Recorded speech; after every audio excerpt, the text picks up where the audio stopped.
Ya, PDPB. PDPB. Ya, pemutakhiran data pemilih Berkelanjutan. Oke. Warga Boyolali, biar tahu nih aku sudah masuk belum ya dalam daftar pemilih gitu tuh Ya. melalui apa Pak? Ya. Warga Boyolali untuk melaporkan apabila dia menemukan bahwa ternyata dia sendiri belum masuk dalam daftar pemilih tadi. Bawaslu Boyolali bicara demokrasi bersama mitra kami stakeholder Boyolali, stakeholder Boyolali.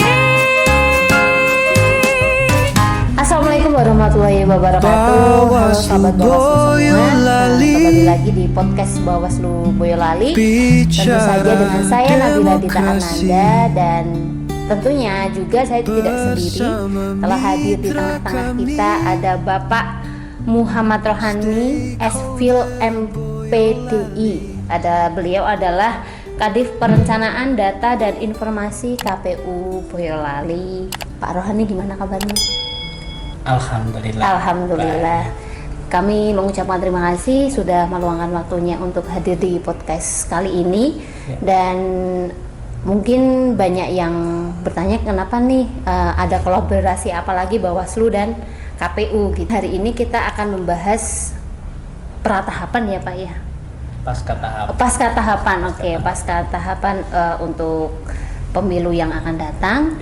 Dan sebelum kita memasuki podcast kita kali ini, saya akan membacakan sedikit profil dari Bapak Muhammad Rohani. Beliau adalah putra daerah kelahiran Boyolali, tepatnya tanggal 3 September gitu. Kemudian untuk S1-nya Pak, ini saya konfirmasi dulu nih sama jenengan. Kalau nanti ada yang salah boleh dikoreksi gitu. Untuk S1-nya yaitu di STAIN Surakarta, betul ya Pak ya? Itu mengambil jurusan Usuluddin. Oke. Program studi Akidah Filsafat. Oke. Kemudian untuk S2-nya ada di IAIN Surakarta. Betul. Sebenarnya sama itu ya. Oh, sama. Masih di S1 saya itu masih STAIN. Kemudian kalau di S2 saya itu sudah oh gitu. Ya. Berarti masih sama-sama satu kampus ya? Kalau misalnya kan awal STAIN, kemudian IAIN, naik lagi menjadi UIN gitu. Okay. Hanya berbeda apa namanya, mungkin tingkatannya seperti itu. Oke, baik. Kemudian kalau kita boleh tanya-tanya nih Pak, di KPU sudah berapa periode nih? Ya, kalau saya kan di awal di periode kemarin masuk sebagai divisi Sosdiklik dan SDM ya. Okay. Kemudian di periode yang ini di 2023, 2024, 2025 ini masuk sebagai divisi Pendatin ya, Perencanaan Data dan Informasi, dan menjadi salah satu tugas kami. Kalau ini kan tadi ya pasca tahapan pemilu tahun 2025, salah satunya yang mungkin nanti akan kita perbincangkan di hari ini. Dan ya saya mengucapkan terima kasih ya sudah diperkenankan untuk bisa bergabung di acara podcast ya. Oke. Mungkin sudah 2 kali pemilu di KPU ya Pak jenengan? Kalau saya sendiri masuk di tahun 2020 atau 2021 pas pandemi itu, berarti setelah pelaksanaan pilkada yang bupati gitu ya. Untuk pelaksanaan pemilu baru di tahun 2024 kemarin. Kami ikut mulai dari awal tahapan sampai kemarin ya, termasuk tugas kami ya di Rendatin itu kan mulai dari perencanaan itu meliputi perencanaan anggaran gitu ya. Kebetulan saya juga mengikuti ya pada saat perencanaan untuk sampai ditandatanganinya NPHD untuk pilkada 2024 kemarin. Terus kemudian kita pun hari ini juga sudah mulai ya memetakan juga ini untuk pemetaan jumlah TPS juga ya untuk tahun pilkada yang akan datang.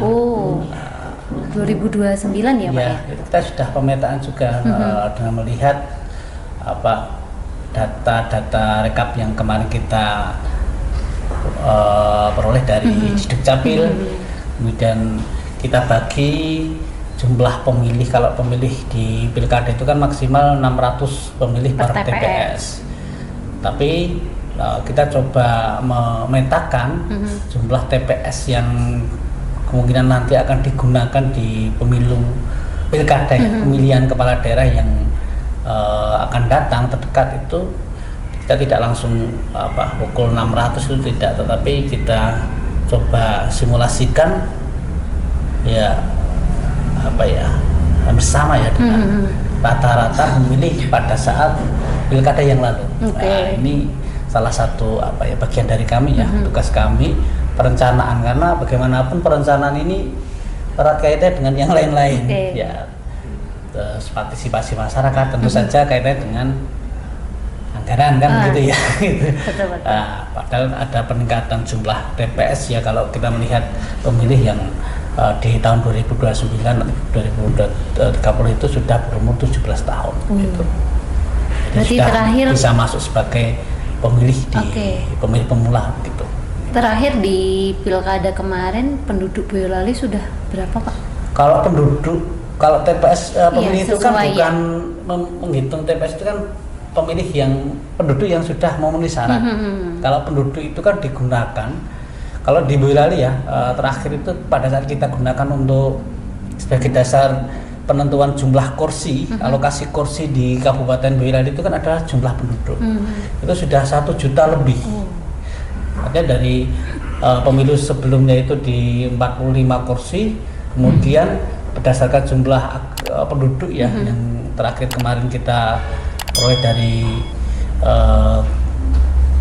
pemerintah ya, Dukcapil ya, itu kan sudah lebih dari 1 juta, sehingga kemudian ada peningkatan jumlah alokasi kursi DPRD Kabupaten Boyolali dari 45 menjadi 50. Sedangkan untuk DPT ya, itu kan data pemilih itu kan adalah pemilih yang memenuhi syarat. Untuk itu jadi beda. Melakukan coblosan. Nah, yang bisa yang mempunyai hak memilih untuk nanti di pemilu ataupun pemilihan gitu. Ini situ ya kan kalau DPT itu kan kemarin di angka 8.991 pemilih untuk pilkada 2024 kemarin yang terbagi di 1.592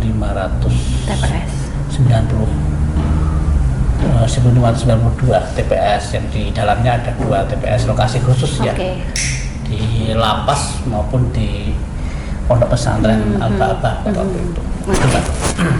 Tadi sudah intro sedikit mengenai tema kali ini, karena hari ini kita akan membahas tentang penyusunan pemutahiran data pemilih berkelanjutan ya Pak ya, di mana KPU Republik Indonesia telah menurunkan PKPU nomor 1 tahun 2025 tentang pemutahiran data pemilih berkelanjutan pada tanggal 14 Maret tahun 2025. Nah, ini bisa dijelaskan dulu Pak tentang PPDB itu apa gitu? PDPB. Oh iya, PPDPB lah. Agak sudah PDPB. PDPB. Ya, pemutakhiran data pemilih berkelanjutan. PDPB atau yang selanjutnya disebut dengan pemutakhiran data pemilih berkelanjutan, yang selanjutnya disebut dengan PDPB itu adalah sebuah aktivitas kegiatan yang untuk memperbarui data pemilih berdasarkan DPT pemilu atau pemilihan terakhir yang kemudian disinkronkan dengan data kependudukan nasional maupun termasuk juga dari luar negeri. Jadi tadi kalau di awal kan ini tahapan ini proses PDPB ini dilaksanakan pasca tahapan pasca tahapan. Kalau tahapan itu kan kita kan di 2024 pemilu dan pemilihan. Jadi kalau tanda apa tadi stressingnya kan adalah berdasarkan DPT pemilu dan atau pemilihan terakhir. Jadi yang digunakan itu adalah DPT pemilihan. Karena kita terakhir di November. Terakhir kan di November itu kan 2024. untuk pemilihan gubernur dan wakil gubernur dan juga bupati dan wakil bupati Boyolali. Itu yang kemudian menjadi apa namanya yang diperbarui itu. Kalau yang di pemilu kan sudah ada proses setelah pemilu DPT pemilu itu ditetapkan, kemudian kan ada proses dari awal lagi. Ada yang namanya coklit kan gitu ya, ada data DP4 lagi yang diterima, kemudian ada pemetaan TPS, jumlah TPS, ada coklit, ada kemudian DPS, DPSHP, DPT, DPTB kan itu yang setelah itu ada yang ditetapkan DPT itu kan untuk pilkada tahun 2024 kemarin. Nah itu. Jadi pemutakhiran data berkelanjutan ini menggunakan DPT pada pemilihan pilkada kemarin ya Pak betul. ya. Jadi dari data terakhir kemarin, terus ini mungkin ada beberapa tambahan, entah itu pemilih pemula ataupun ada yang pindah mungkin ya Pak ya. Jadi dari situ nanti disusun untuk menjadi DPT gitu, betul? Tidak, bukan dari gimana? DPT. Jadi nanti apa proses pemutakhiran data ini ya PDPP itu kan nanti akan ada pleno triwulan gitu. Nanti ada namanya pleno terbuka PDPB. Nah, itu nanti bentuknya seperti itu. Oh gitu. Jadi nanti setiap triwulannya akan diplenokan gitu ya Pak ya. Kalau nanti menuju DPT itu lain lagi. Ini kan PDPB itu kan untuk memperbarui data pemilih dan nanti intinya itu kan digunakan untuk sebagai bahan nanti untuk pemilu terdekat, pemilu atau pemilihan terdekat. Nah itu nanti kan pasti ada proses tadi ya dari awal mulai dari pemutakhiran data pemilih lagi ada coklit dan lain-lain. Ya, kita tunggu saja nanti regulasi yang nanti akan digunakan di pemilu atau pemilihan yang akan datang. Oke. Kan tadi sudah dijelaskan soal PDPB ya. Ini singkatannya agak susah ya Pak ya. Yaitu pemutakhiran data pemilih berkelanjutan. Kemudian untuk dasar hukum pelaksanaan PDPB ini apa Pak? Oh, ya. Untuk dasar hukum dari pelaksanaan pemutakhiran data pemilih berkelanjutan ya, yaitu Undang-Undang Nomor 7 Tahun 2017. Kemudian dibuat dalam Undang-Undang Nomor 7 Tahun 2023. Terus kemudian ada yang kedua adalah PKPU Nomor 1 tahun 2025 ya. Tentang pemutakhiran data pemilih berkelanjutan. Ini yang jadi dasar ya, kalau di Undang-Undang Nomor 7 tahun 2017 itu di pasal 20 ya, pasal 20 itu di situ salah satu poinnya adalah KPU kabupaten kota itu berkewajiban melakukan pemutakhiran dan juga data pemilih berkelanjutan. Nah itu ada di situ di pasal 20 itu. Berarti ada Undang-Undang Nomor 7 tahun 2017, kemudian tadi ya PKPU Nomor 1 di mana itu juga baru rilis dari KPU RI juga untuk dasar dalam pemutakhiran data berkelanjutan gitu. Kemudian kenapa sih Pak ini kok pemutakhiran data itu berkelanjutan gitu? Enggak langsung oh ya udah nih ini aja gitu. Tanpa harus kita setiap bulannya, setiap tahunnya ada pemutakhiran data pemilih gitu. Ya, yang pertama ini kan tujuan dari pemutakhiran data pemilih berkelanjutan itu kan adalah untuk memperbarui, memutakhirkan gitu ya, memelihara DPT yang sudah ditetapkan di pemilihan terakhir kemarin. Ya, pasti kan ini kan tujuannya biar nanti kita akan mendapatkan data pemilih yang akurat. Harapannya seperti itu, akurat, terus kemudian juga terkini, dan juga apa ya, up to date begitu ya. Baik itu yang TMS maupun yang memenuhi syarat gitu ya. Terus kemudian nanti kan kita bisa menyediakan data dan informasi pemilih itu secara nasional, dan bisa nanti publik mengaksesnya ya juga di website dari KPU seperti itu. Dan tadi yang kedua, sesuai tadi yang saya sampaikan di awal tadi ya, kita KPU Kabupaten Kota tadi sesuai dengan Undang-Undang Nomor 7 Tahun 2017 Pasal 20 itu kan KPU Kabupaten Kota berkewajiban melaksanakan pemutahiran data pemilih berkelanjutan.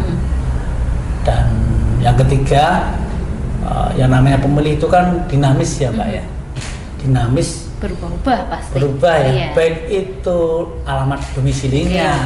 Kita setelah penetapan DPT ya, setelah penetapan DPT itu kan ada yang pindah domisili, ada yang mungkin berubah statusnya. Yang Dari belum menikah menjadi menikah gitu itu ya. salah satunya itu menikah, sudah menikah, ataupun dari sipil menjadi TNI atau Polri. Nah, ini kan ataupun juga mungkin yang di dalam daftar pemilih itu ada kekeliruan nama ataupun elemen yang lain. Nah, itu nanti menjadi salah satu data-data yang nanti akan kita menjadi yang nanti dirubah itu di situ. Elemen datanya. Kalau ada yang keliru nanti bisa mengajukan Ke KPU pastinya ya. Nah, ini nanti ada tiga tata caranya yang mungkin nanti melalui bisa datang langsung ke KPU, melalui online itu juga kita gunakan juga, terus kemudian juga ada tanggapan masyarakat ya yang Bitly yang kita berikan kepada masyarakat gitu. Jadi kenapa ini harus berkelanjutan, yaitu tadi sudah dijelaskan, siapa tahu dari yang belum menikah menjadi menikah, kemudian yang awalnya sipil menjadi entah itu TNI atau Polri, bahkan mungkin statusnya juga berubah jadi PNS ya Pak ya, kan bisa jadi juga kan ya. Dan kita juga nggak tahu meninggal itu kan juga termasuk data yang harus kita perbarui juga kan Pak, karena kan dari awalnya dia menjadi pemilih, tiba-tiba dia sudah tidak ada gitu, jadi otomatis kan harus dihapuskan, harus diupdate lagi gitu. Kemudian sasarannya dari pelaksanaan PDPB ini siapa Pak?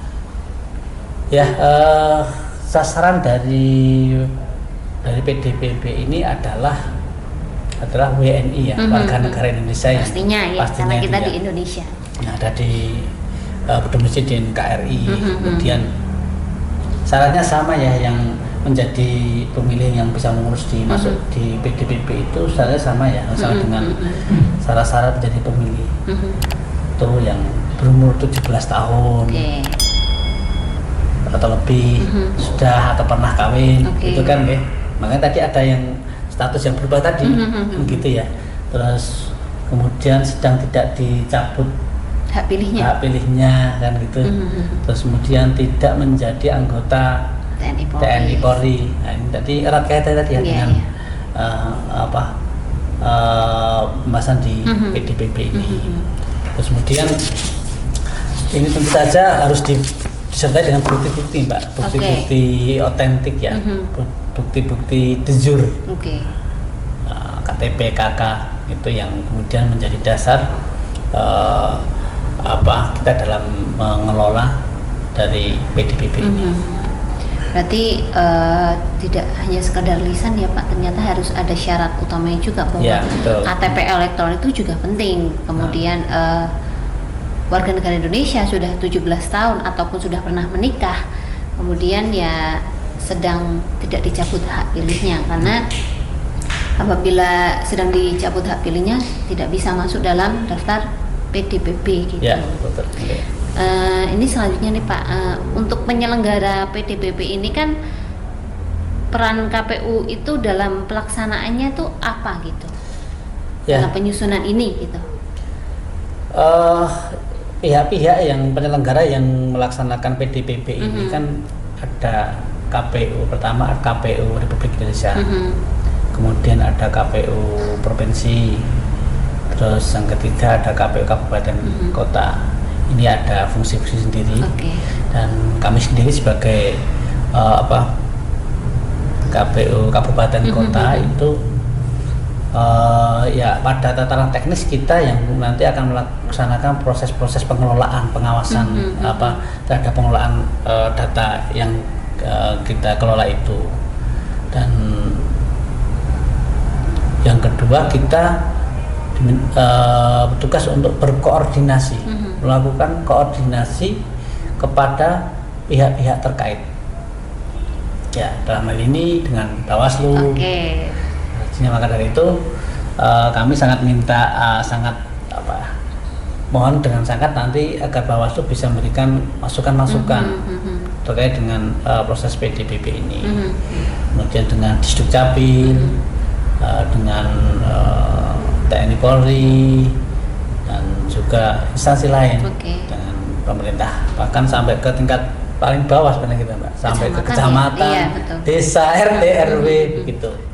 Ya, walaupun ini menjadi tantangan sendiri ya, kalau saat ini bagaimana kita memaksimalkan potensi-potensi yang ada, yang kemudian untuk bisa memaksimalkan agar nanti masyarakat itu mau mengurus secara aktif ya, bisa satu mengecek di apakah dia sudah terdaftar di DPT atau belum, dengan cek dptonline.go.id, dicek elemen datanya sudah benar atau belum, kemudian bisa melaporkan kalau ada perubahan elemen datanya, ataupun juga kalau belum masuk sebenarnya pemilih pemula seperti itu ya, di siswa-siswi yang saat ini saat melaporkan itu dari dihitung 17 tahun itu pada saat dia melaporkan. 17 tahun. Sebenarnya hari ini tanggal hari ini 20, ya. Itu berarti per hari ini sudah berumur 17 tahun. Nah, itu ukurannya itu. Sudah wajib untuk ya menjadi pemilih gitu ya, Pak ya. Sudah bisa masuk untuk menjadi pemilih. Karena kan tadi syarat pemilih itu kan minimal berumur 17 tahun. 11 tahun atau lebih gitu. Dan tadi ternyata tidak hanya KPU sendiri yang berjalan dalam penyusunan PDPB ini, ternyata juga ada penyelenggara baik dari Bawaslu, kemudian ada dari pihak pemerintah juga ya Pak ya, entah itu dari Disdukcapil yang selalu berkelanjutan memberikan data ke KPU juga, dan bisa sampai tingkat paling bawah yaitu kecamatan maupun tingkat desa gitu.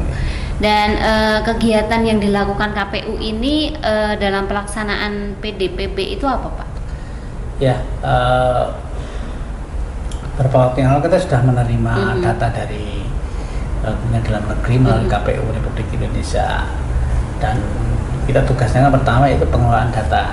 Dari data yang kita terima dari Kementerian Dalam Negeri itu kita lakukan upaya untuk sinkronisasi, kemudian dengan disertai bukti-bukti dukung tadi ya, pengelolaan untuk bisa dimasukkan, ataupun bagi yang pemilih yang baru berarti nanti dimasukkan dalam PDPB itu.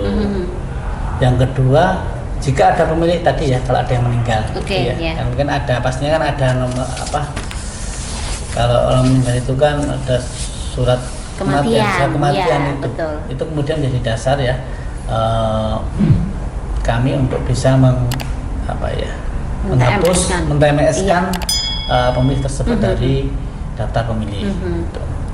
Yang kedua adalah koordinasi. Jadi kami sampaikan tadi, kita KPU Kabupaten Kota melakukan koordinasi dengan stakeholder yang ada di wilayah Kabupaten Boyolali. Kemudian pemutakhiran tadi ya, menyandingkan dan juga rekapitulasi. Seperti saya sampaikan di awal tadi, rekapitulasi itu kan dilaksanakan setiap triwulan. Ya, kita masuk ke triwulan kedua untuk saat ini, dan direncanakan di awal bulan Juli nanti akan dilakukan pleno terbuka yang nanti ini ya berjenjang nanti di tingkat kabupaten itu setiap 3 bulan sekaligus nanti kita bisa manfaatkan sebagai rapat koordinasi ya dengan pihak-pihak terkait. Apabila ada masukan mungkin dari instansi apa gitu ya, ini nama-nama yang alif status kan, mungkin kita dapat masukan dari dinas TNI atau Polri gitu ya, berarti kan nanti atau yang pensiun gitu ya, berarti nanti dengan ada bukti-buktinya maka kemudian kita olah bagi yang TMS kita TMS-kan. Jadi TNI Polri gitu ya, ataupun yang pensiun nanti bisa dimasukkan sebagai pemilih baru di situ. Maka kemudian forum rapat pleno terbuka yang dilaksanakan secara triwulan itu diharapkan nanti ada masukan dari pihak-pihak terkait ya, juga nanti kalau dari Bawaslu mungkin ada laporan terkait dengan ini ada masyarakat yang meninggal misalnya begitu ya. Itu nanti bisa saja disampaikan pada saat rapat pleno tersebut dan dengan disertai bukti dukung ya, betul. Maka kemudian bisa ditindaklanjuti begitu, Pak. Jadi kalau ada masukan tapi tanpa ada data dukung juga KPU belum berani ya Pak ya, maksudnya secara men-TMS kan data gitu. Ya kita kan dasarnya kan dijur. Gitu ya, nggak bisa kita langsung dasarnya TMS gitu. Kabarnya gitu ya. Iya, kabarnya betul. itu orang itu sudah meninggal.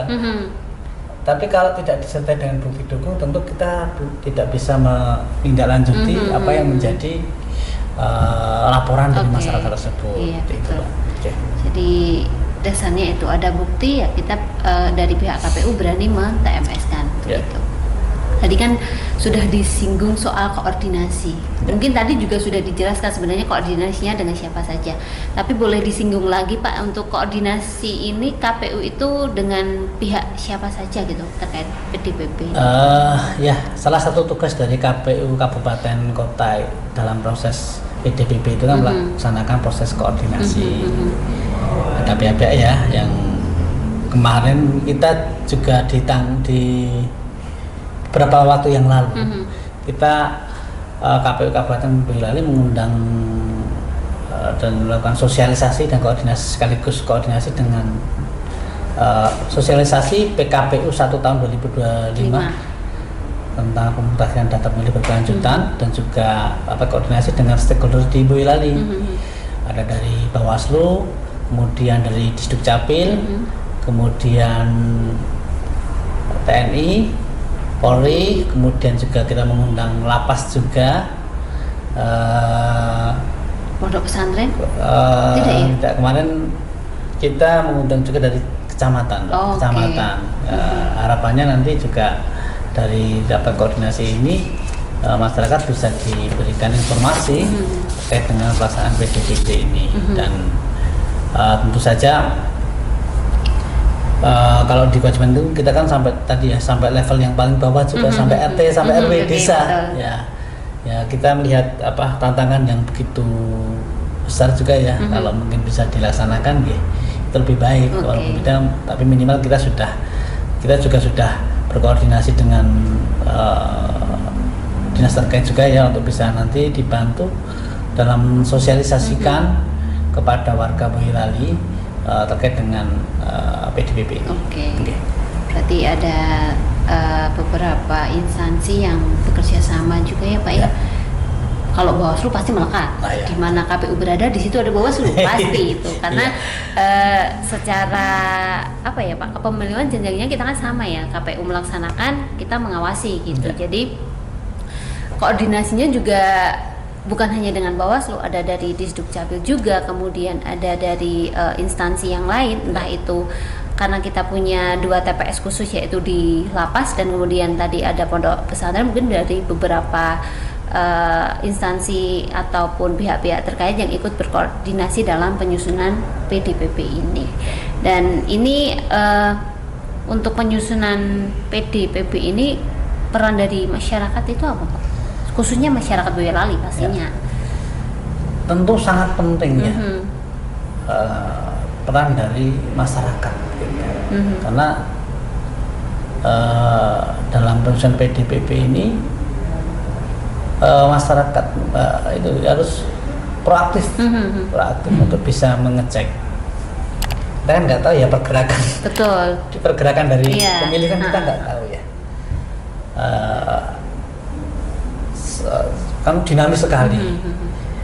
Pertama ngecek di Cek DPT cek online. DPT online ya. Oke. Memastikan satu dia sudah terdaftar atau belum.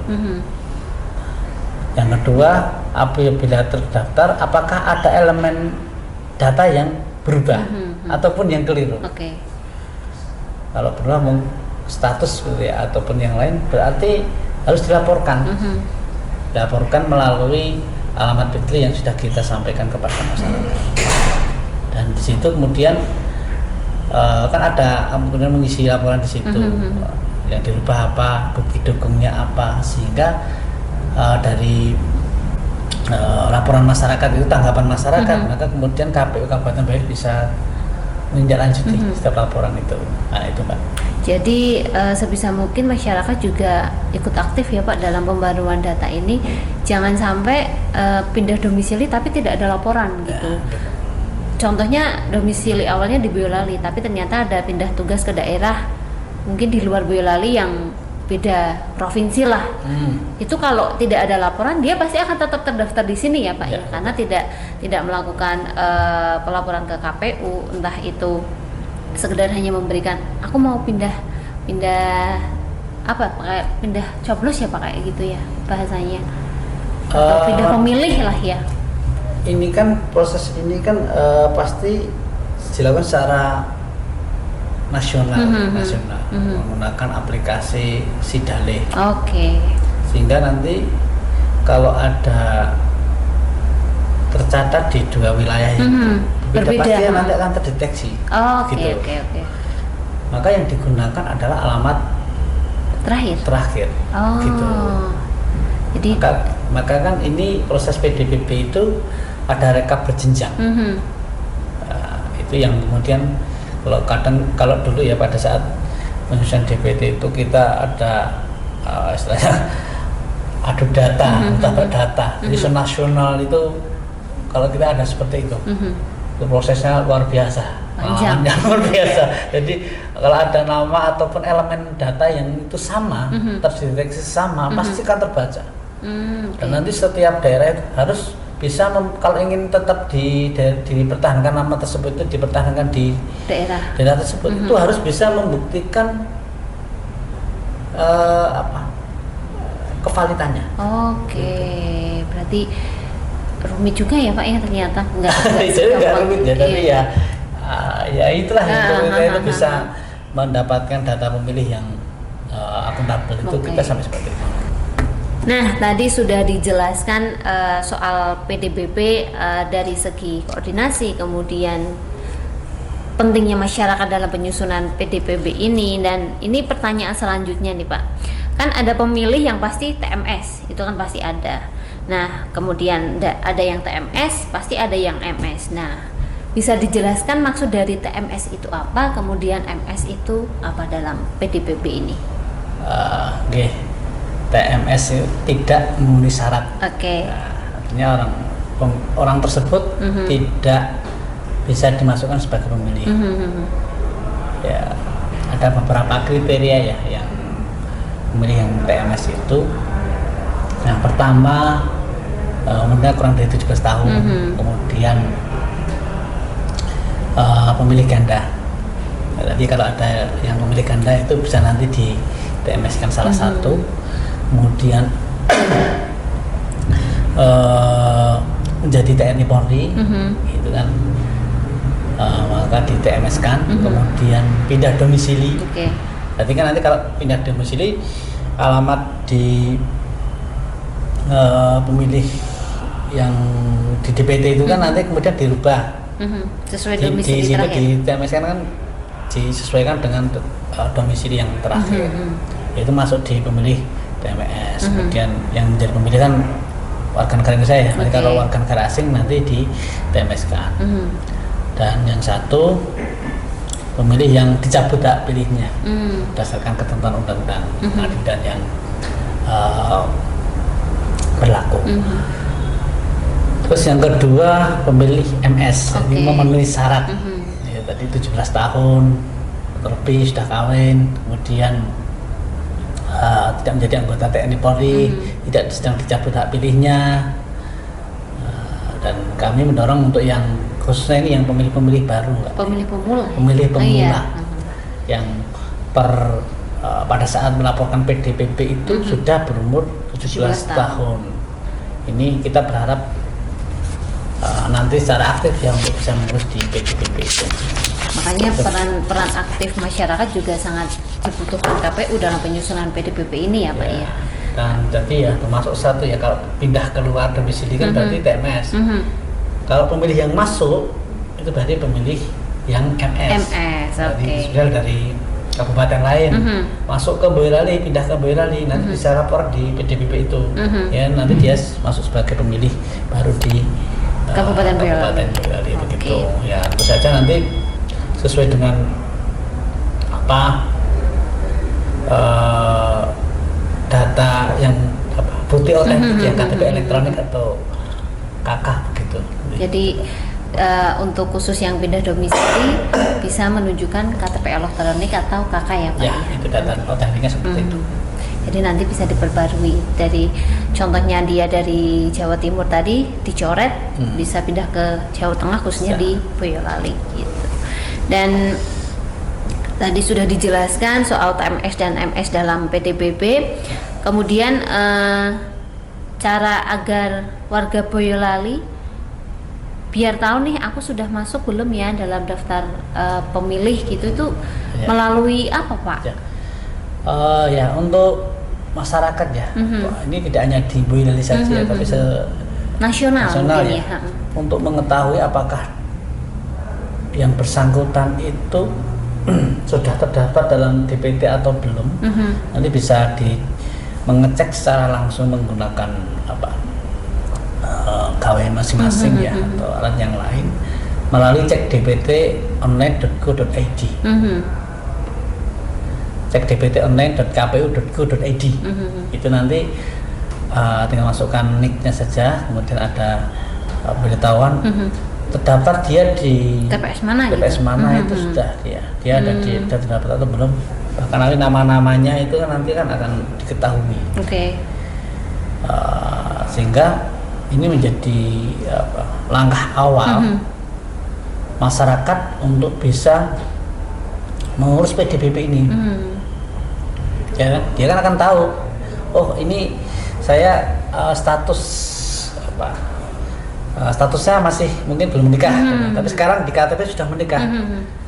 Dicek Maka lagi kemudian gitu. kan dari situ kan dicek ketahuan, oh berarti nanti akan merubah elemen datanya. Dengan nanti diupload disampaikan KTP-nya ini loh, saya sudah berubah statusnya dari belum menikah sudah menikah, dasarnya ini, buktinya ini, ataupun mungkin tahu bahwa dia belum masuk memilih itu setelah cek DPT online.kpu.go.id itu dia tahu bahwa dia belum masuk. Kalau saya belum masuk, gitu. Maka kemudian dia bisa melaporkan, memberikan masukan kepada KPU, atau mungkin semisal ada TNI Polri ya yang pensiun gitu ya. Jadi kan dulu kan belum masuk di DPT. Maka dengan menunjukkan surat apa istilahnya pensiun atau apa ya jenisnya itu ya, maka kemudian bisa melaporkan untuk dimasukkan sebagai pemilih. Berarti intinya melapor ya ke KPU ya Pak, entah itu melalui cek DPT online.kpu.go.id maupun langsung datang ke KPU Boyolali sendiri gitu. Kalau cek DPT online itu untuk apa namanya? Sudah masuk DPT belum? Tapi kalau untuk memperbarui data langsung ke KPU. Bisa melalui langsung datang ke KPU ataupun dengan Google Bitly ya. Google apa yang kemarin kita share, masyarakat juga. Oke. Ini terakhir sih Pak, sebelum nanti kita tutup soal pembahasan daftar pemilih berkelanjutan gitu. Bagaimana cara warga Boyolali untuk melaporkan apabila dia menemukan bahwa ternyata dia sendiri belum masuk dalam daftar pemilih tadi. Oke. Setelah tadi ya pemilih mengecek secara langsung melalui cek.dpd.kpu.go.id, terus kemudian ingin melaporkan terkait dengan apapun ya, perubahan elemen data ataupun yang meninggal. Jadi yang melapor itu tidak harus yang bersangkutan. Bisa ada yang meninggal gitu ya. Itu bisa nanti melaporkan ke KPU ya, ini dengan disertai bukti dukung tadi. Oke. Itu bisa pertama datang langsung ke KPU. Yang kedua bisa dengan menghubungi nomor WhatsApp, layanan WhatsApp yang kita sudah sediakan. Dan yang ketiga bisa melalui alamat Bitly yang kemarin sudah di-share ya. Oke. Yang di alamat Bitly itu ada Google Form ya, yang kemarin kita share itu ada scan barcode ya, nanti mungkin ya, ada Google, ada Bitly-nya, ada scan barcode-nya, tinggal nanti masyarakat atau pemilih itu bisa scan, dan ketika di scan itu nanti akan masuk ke ini linknya itu, di dalamnya nanti akan ada proses selanjutnya, pelapornya siapa, terus kemudian apa namanya yang ingin diperbarui itu apa, dilaporkan itu apa, terus kemudian di dalamnya juga ada bukti dukungnya, sehingga begitu. Sehingga ketika ingin melaporkan secara online itu juga bisa. Itu bisa dari rumah pun bisa. Itu tinggal menyiapkan saja bukti-bukti dukungnya itu. Berarti bukti dukungnya itu berupa foto ya Pak, kalau melalui link itu ya? Foto ya, foto KTP. KTP atau yang lain. Tadi ya kalau kematian berarti surat kematian. Kalau kemudian di pensiun berarti surat pensiun tadi. Kalau kemudian menjadi anggota TNI Polri bisa diupload SK pengangkatan itu tadi. Nah, kalau pindah domisili berarti harus ada surat keterangan pindah domisili. KTP terbaru itu bisa. KTP terbaru. Nanti kan itu bisa jadi dataan ya, apa namanya? Ini loh yang alamat terbaru saya ini. Nah, ini kemudian setelah data ini masuk, maka kemudian ada proses verifikasi yang nanti akan dilakukan oleh KPU. Sesuai apa tidak begitu ya. Kalau kemudian sesuai maka nanti akan diproses oleh KPU Kabupaten Boyolali. Begitu, Mbak. Berarti tidak hanya bisa datang ke KPU, tetapi bisa langsung dari rumah, entah dari manapun, karena KPU juga sudah menyediakan Bitly itu ya Pak, kayak form pengisian untuk mengajukan untuk menjadi pemilih berkelanjutan gitu. Jadi nanti di sini, di bawah sini nanti akan kita upload berupa link dan juga nomor dari pihak KPU yang membantu untuk dalam proses pemindahan data pemilih berkelanjutan gitu. Ya, itu layanan di layanan ya. Siap. Mungkin sebelum kita tutup nih Pak, harapannya dalam penyusunan pemutakhiran data berkelanjutan ini tuh apa? Entah dalam prosesnya ataupun nanti hasil akhirnya itu gimana Pak? Ya, Pak sahabat Bawaslu ya, dan pemirsa semuanya, bahwa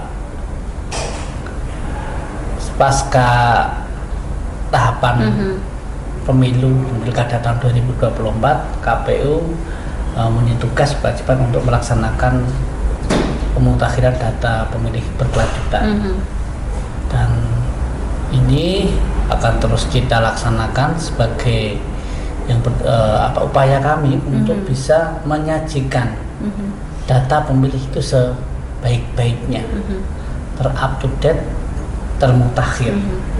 Namun demikian kami tidak bisa bekerja sendiri tanpa ada peran serta dari masyarakat. Dan kami berharap kepada masyarakat semuanya untuk bisa secara aktif untuk melaporkan, memberikan masukan apabila ada